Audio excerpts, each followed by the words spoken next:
Being overweight was a huge hindrance on my life. I didn't want to be overweight. I didn't want to feel bad. I didn't want to be upset or anything like that.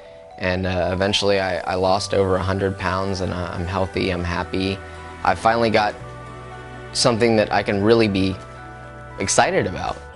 That was probably one of the biggest steps that I had to make in my life towards true happiness.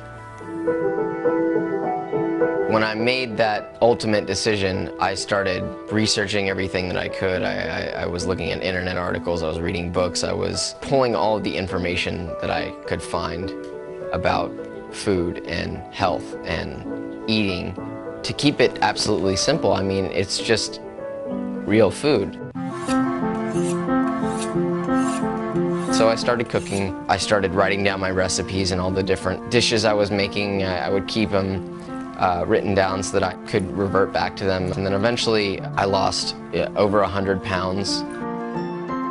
And that was a huge thing for me.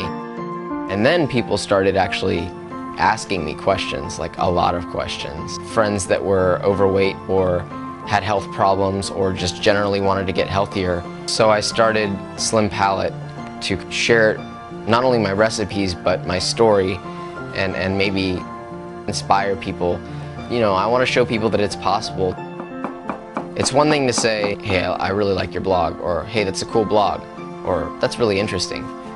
But I mean, it impacts me in a totally different way whenever I get an email or somebody says something to me, or they even recognize me and they say, you know, hey, I tried your carnitas and they were really good. And whenever somebody says something like that, that showed me I can really make a difference in people's lives with food.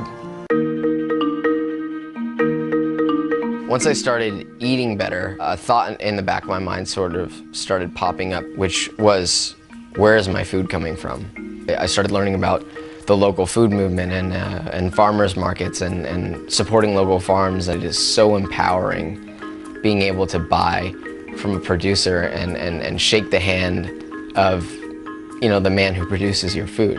I mean, it's completely surreal. There's no other way that I could explain it other than you have to experience it for yourself.